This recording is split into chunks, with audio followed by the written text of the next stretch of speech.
Bienvenidos a esta nueva edición de Arte y Movimiento. Como siempre, muchísimas gracias por acompañarnos. Hoy contamos con la presencia del doctor Fernando Buenabad, uno de los intelectuales más prestigiosos de la actualidad.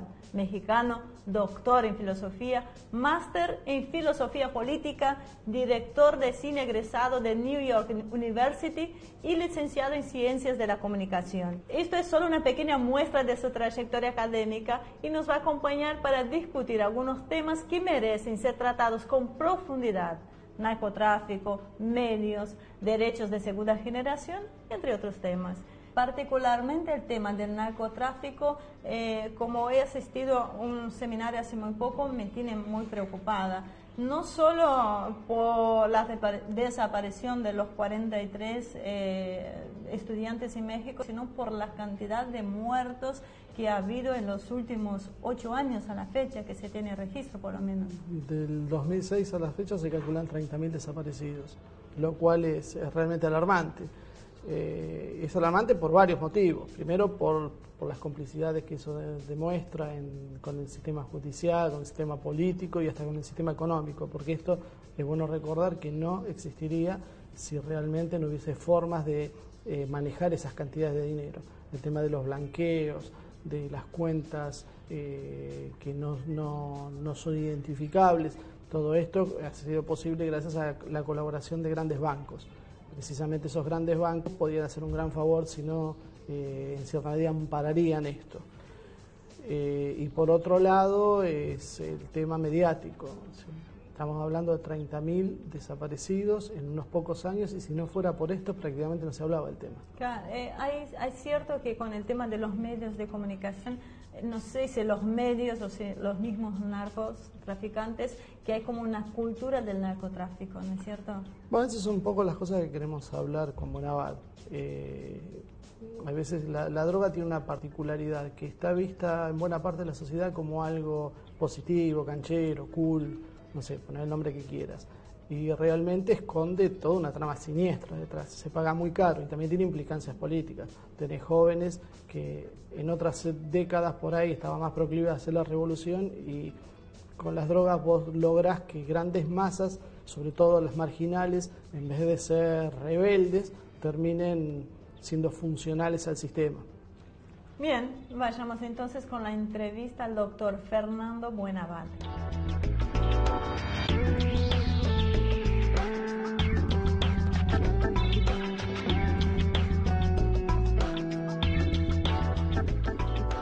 Doctor Buenabad, bienvenido, muchísimas gracias por estar con nosotros hoy, un placer enorme recibirlo.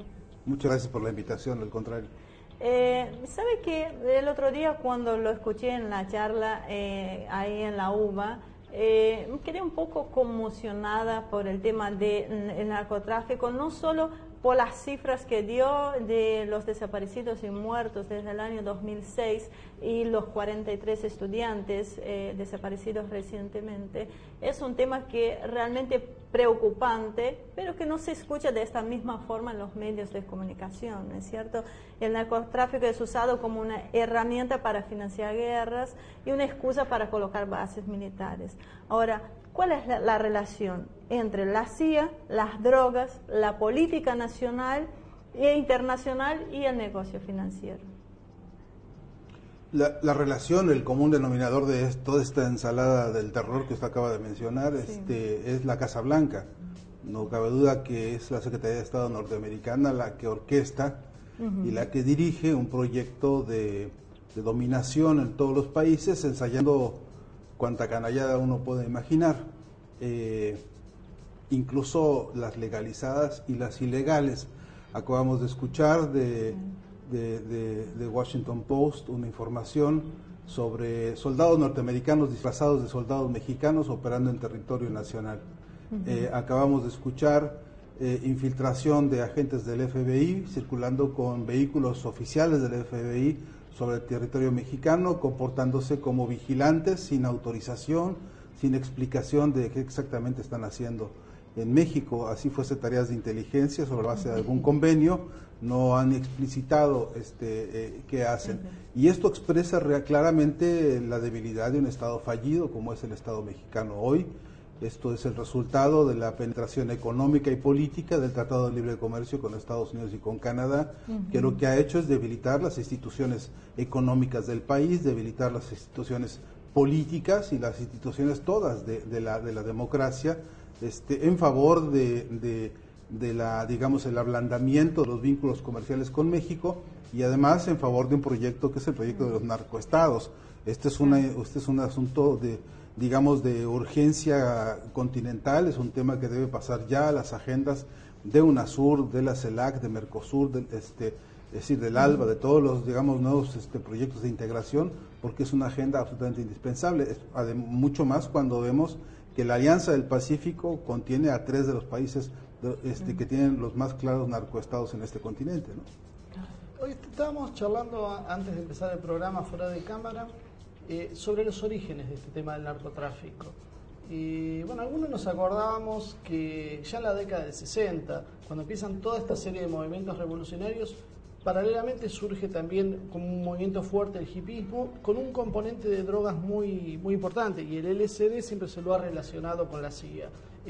¿Hasta dónde nos podemos remontar en la historia? ¿Cuánto hay de veracidad en esto? Sí, yo creo que son desarrollos, aproximaciones sucesivas, ¿no?, al desarrollo de lo que hoy tenemos. Nos equivocaríamos hoy si reducimos el problema solo al problema de las drogas o el narcotráfico. El mejor llamado crimen organizado constituye una mezcla de 4 industrias potentísimas, una más macabra que la otra, que constituye tráfico de drogas de todas las formas y de todas las sustancias, en estado previo o en estado refinado, el tráfico de armas y de municiones, el tráfico de personas de todas las edades, ya esto se volvió una impudicia brutal, y el tráfico de órganos, que es, decía yo, la parte más macabra, si las otras no lo fuesen, en el sentido de lo que la revista Proceso, que ha hecho investigación muy fuerte sobre esto en México, dice que está costando 60 o 70 mil dólares un hígado en la frontera, vendido a través de todos los sistemas de tránsito que el crimen organizado ha desarrollado en el país, con la bendición necesaria de un Estado que tolera estas cosas. De modo que tiene larga data, por supuesto, la relación que usted menciona con el hipismo y con movimientos, digamos, de juveniles, rebeldes o como se llame, la presencia, pero hay que hablar que de los ejércitos en Vietnam, por ejemplo, el ejército norteamericano con sus fuerzas regulares y con todas sus estructuras, se hicieron famosos por llevar y conllevar entre sus equipos de bélicos, drogas de todos los calibres.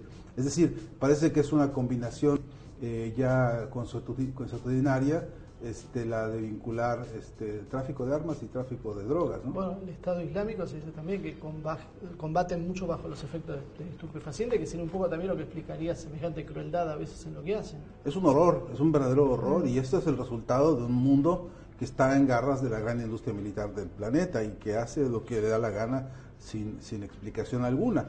Vea usted lo que significa el convenio que firmó Álvaro Uribe en Colombia para poner 7 bases militares, en la que ninguno de los miembros de esas bases militares puede ser juzgado por ninguno de los delitos que cometa, ni siquiera el de un crimen contra un ciudadano colombiano, y mucho menos por la aportación o transportación de estupefacientes. De modo que esa combinación es muy explosiva, es una combinación perniciosa y es una amenaza contra nuestros pueblos, ¿no?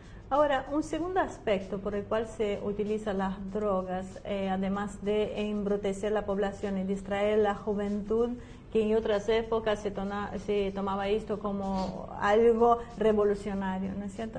La droga tiene un aspecto cultural que la hace parecer cool, o sea, que la hace parecer que está bien que lo haga determinadas drogas. ¿Es posible revertir esta imagen que fue tan bien trabajada desde Hollywood o desde algunos medios de comunicación? Porque nadie se asombra. El mismo día que lo fuimos a ver con el encuentro del ALBA, que también estuvo en las exposiciones, cuando salimos me encontré con estamos hablando de una universidad pública, con una chica que se estaba fumando marihuana. Y a mí me chocó, no sé, a mí no lo veo como algo tan bien, o sea, algo en público, o sea, es su vida privada, uno no tiene que por meterse, pero hay que tomarlo de esta forma, o sea, ¿podemos revertir esta imagen? Mire, depende del enfoque que tengamos y de los instrumentos científicos con que trabajemos el problema y cuál es el problema.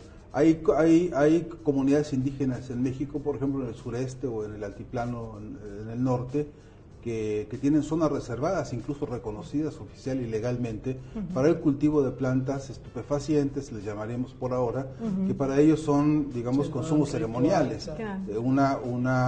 Un ejemplo claro son los tarahumaras del norte de México, que cultivan y cortan las plantas del peyote, y hay toda una ritualidad histórica, digamos, referida a la propia antropología o sociología de estos pueblos, incluso, por supuesto, a su cosmovisión. En el sureste de México, el consumo de los hongos alucinógenos es parte de una ritualidad del pueblo zapoteco, y bueno, hay miles de ejemplos. Ahora, entre eso y el salto al capitalismo, que ha convertido en mercancías no solamente de pésima calidad, sino que atacan a la salud pública de manera absolutamente impune, tenemos un abismo de razones y de contradicciones. Ahora, el consumo individual de algunas de estas drogas, como la marihuana, por ejemplo, tiene un margen también de tolerancia, y tiene un margen, digamos, de racionalidad, que hoy en algunos países se discute con estructuras jurídicas bastante renovadas, a mi entender, basadas también en proyectos y prospectos médicos, pero tiene que ver con el consumo acotado a ciertas cantidades, ciertas dosis, y específicamente a lo que es un consumo individual. Después, la comercialización de esto y lo que puede implicar con el ejercicio de chantajes, de violencia o de dominación territorial o de dominación de personas o de esclavización de las personas a título de la agresión a su salud, ese es otro tema que nada tiene que ver ni con las preferencias individuales, ni con, por supuesto, los conceptos rituales, ¿no? Lo que pasa es que me quedé pensando en lo que estaban diciendo. Por ejemplo, contra el tabaco se ha hecho una campaña internacional y ha bajado el consumo en líneas generales, cosa que no pasa con la droga, porque con las drogas tradicionales, ¿no? Porque da la sensación como que tienen ese aura de ser algo entre rebelde, renovador, fresco, y a veces por ahí lo que uno dice es esa cosa cultural. Por ahí habría que ver si no puede ser revertida, como para que se entiendan también los riesgos que tiene ese consumo, como se ha hecho con el tabaco, con el alcohol. En todo caso, son contradicciones todavía que en una situación transicional muchas leyes deberán contemplar y deberán actualizar, en términos no solamente de, digamos, de argumentos morales, ¿no?, sino principalmente de argumentos de salud pública. El tema, ¿no?, de salud, más que nada. A mí me parece que irreverencia no es sinónimo de revolución, nunca lo ha sido, ¿no? El tener a alguien o un grupo o un sector o una secta o un grupo de audaces que deciden consumir cualquier locura, y eso incluye el consumo de la televisión, o incluye el consumo de cualquier forma adictiva, que las hay muchas más allá de los estimulantes químicos, ¿no? Hay otro tipo de adicciones que son tan terribles o peores. Atañe, me parece, a una problemática de la estructura social y de todas las patologías sociales que el propio capitalismo viene amasando como parte de sus consecuencias y de sus desigualdades y de sus aberraciones. Entonces, creo que en este mismo concepto es preciso tener, por supuesto, una camada de pensadores nuevos que sean capaces de recategorizar todos estos fenómenos y tener una concepción, a mi entender, mucho más proactiva frente al problema de las dependencias o de las adicciones, que represiva, como hemos venido acostumbrándonos, ¿no? Yo creo que se requiere una nueva comprensión de todos los fenómenos de los que hablamos ahora. Yo no soy experto precisamente en estos temas, pero lo que sé bien y que bien que sé es que bajo las categorías del modelo capitalista, todos los efectos que ha creado convirtiendo en mercancías estas adicciones no tienen salida, no tienen solución, ¿no? Haciendo referencia nuevamente a su última exposición, usted dijo algo que a mí me sonó inédito, que es la cultura del narcotráfico. Me gustaría que ampliara un poquito este concepto y en su opinión, ¿los grandes medios de comunicación tienen alguna responsabilidad en la formación de esta cultura del narcotráfico? Los llamados grandes medios, que ni son grandes por su tamaño ni por su grandeza, los que se llaman grandes porque son grandes monopolios, claro, son responsables directos y corresponsables de un problema que es la expansión de la narcocultura. A eso hay que ponerle atención puntual y puntillosa, porque la narcocultura es el ejercicio de una legitimación social de actos delictivos, convirtiéndolos en parte de un paisaje en el que nos acostumbramos a que esto existe y que, bueno, como si fuese una calamidad del destino, pues nosotros nos rendimos a esta calamidad de manera crítica, y es más, empezamos a darle aprecio y empezamos a celebrarle sus fiestas. Mire usted, hoy por todo el continente se exhiben narcotelenovelas. Ya es parte de la cena y del paisaje nocturno de muchas familias, sentarse a merendar o a departir sus alimentos, y entonces prenden su televisión y miran, por ejemplo, historias de narcotraficantes que, ya sean mexicanos o colombianos o donde fuesen, son héroes también de una historia en la que ellos exhiben poder, exhiben atractivos, exhiben capacidad de seducción, exigen una moral, exigen principios, exigen la moral criminal. Entonces, si eso se exhibe de manera acrítica, si nosotros toleramos que eso pase con la más absoluta impunidad, y estamos hablando de crimen organizado, que aunque se pase en términos de ficción, necesita el análisis crítico de las audiencias. Yo no soy abogado de la censura, ni pienso que deba a ultranza prohibirse todo, pero sí creo que a ultranza debe desarrollarse pensamiento crítico ante todo, y esto en particular exige mucho trabajo. Ya tenemos repertorios cancioneriles muy amplios, hay cumbias, narcocumbias, hay narcocorridos, hay narcoboleros, hay canciones románticas, incluso inspiradas en historias de amores dentro del narcotráfico. Ya tenemos narcopelículas, ya tenemos, es decir, ya hay una dinámica social en la cual incluso fiestas y festividades populares donde los narcotraficantes son referentes de muchos pueblos, porque son los que han arreglado la iglesia del pueblo, porque han puesto la escuelita, porque pusieron un dispensario médico y tienen base social. Esto es un escándalo. Nosotros tenemos en México, por ejemplo, el caso de Chapo Guzmán, que es uno de los narcotraficantes más buscados, que apareció en la revista Forbes, incluso como uno de los hombres más ricos del mundo, que ahora preso ha sido, digamos, objeto de protestas y de reclamos sociales con movilización de bases, de pueblos de las bases. Es decir, hay una relación de influencia propagandística y publicitaria transportada por estos llamados medios de comunicación, que son medios, herramientas de guerra ideológica realmente, y que eso transita impunemente entre nuestros ojos.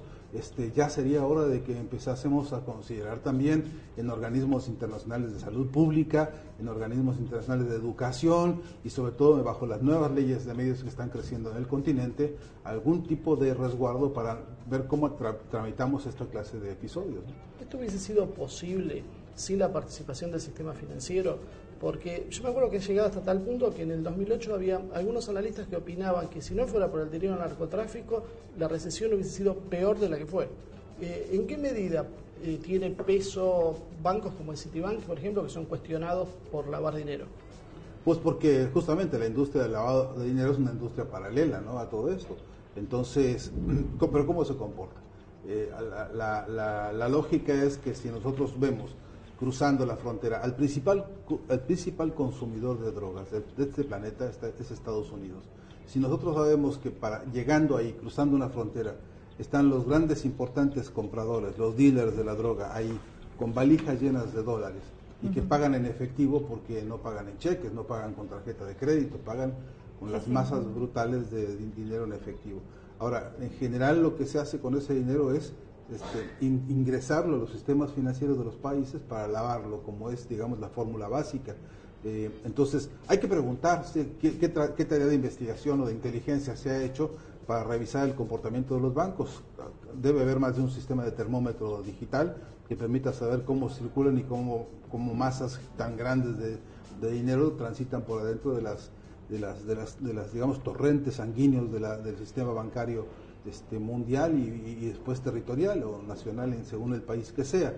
Deberíamos auditar a los contadores públicos, a los notarios públicos, ¿no?, a los escribanos, porque la conversión de ese dinero en bienes raíces, la gran industria inmobiliaria que se ha desarrollado en torno al lavado de dinero, pues es absolutamente pasivo de un análisis y de una auscultación profunda. A mi entender, son nichos que reclaman mucha observación y muy meticulosos estudios de auditoría, ¿no?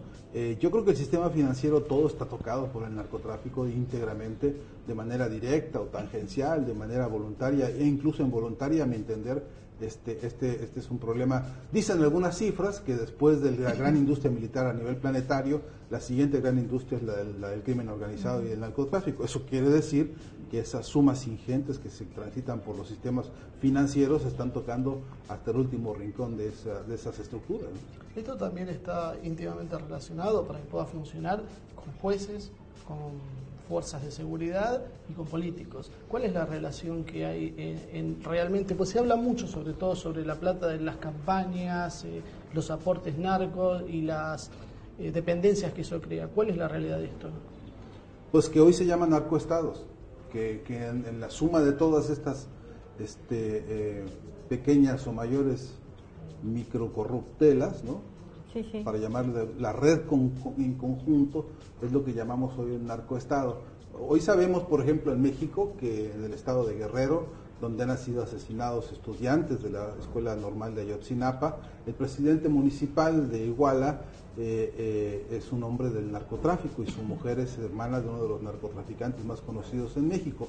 Ya los expedientes están abiertos y esto es de conocimiento público. Ahora, entre eso y la relación con el gobernador del estado, hay un salto que es apenas una línea muy delgada, en la que hoy hay investigaciones profundas para determinar hasta dónde el propio gobernador llegó a su cargo con dineros provenientes del crimen organizado.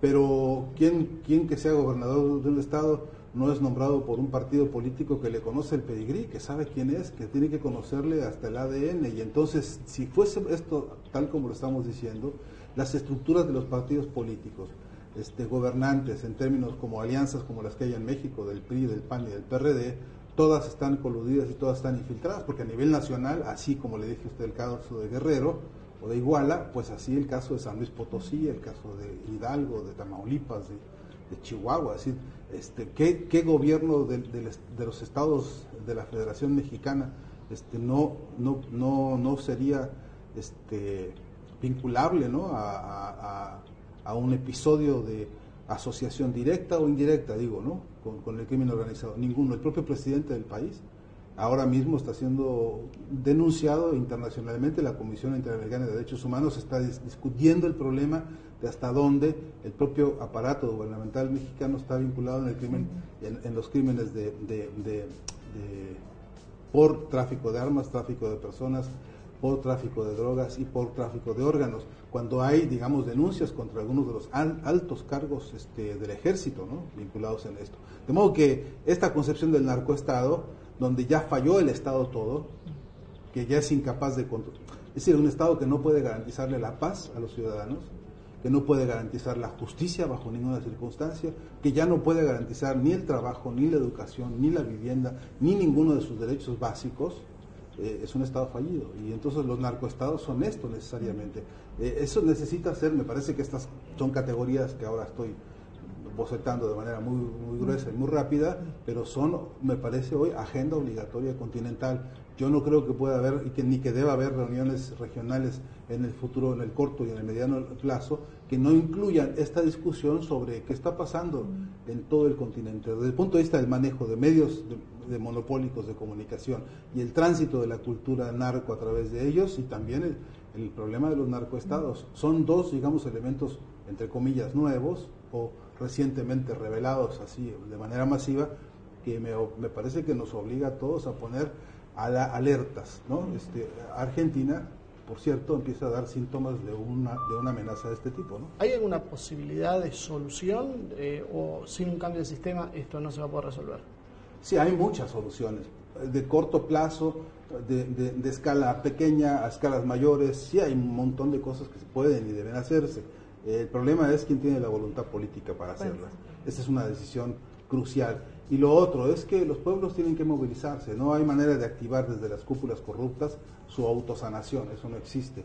Lo que tiene que existir es un recambio. En países en los que el problema es tan grave como en México o como en Colombia, necesitamos gestar un proyecto de democratización profunda en la que las bases y los partidos políticos tengan nuevas agendas con estos temas y que sepan plantear la urgencia de recambios en las estructuras del control, de la auditoría y de la planificación, o sea, de la previsión de estos males. Sin esas estrategias, a mí me parece que no caminamos hacia ningún lado, que nos quedaríamos en las viejas historias reformistas de querer cambiarlo todo para que nada cambie. Sí hay posibilidades, hay pueblos que están hoy activados. En México, el pueblo de México está en las calles protestando por todo este baño de sangre espantoso durante ya muchos años, y creo que ese es el camino, vía democrática o no será ninguna, ¿no?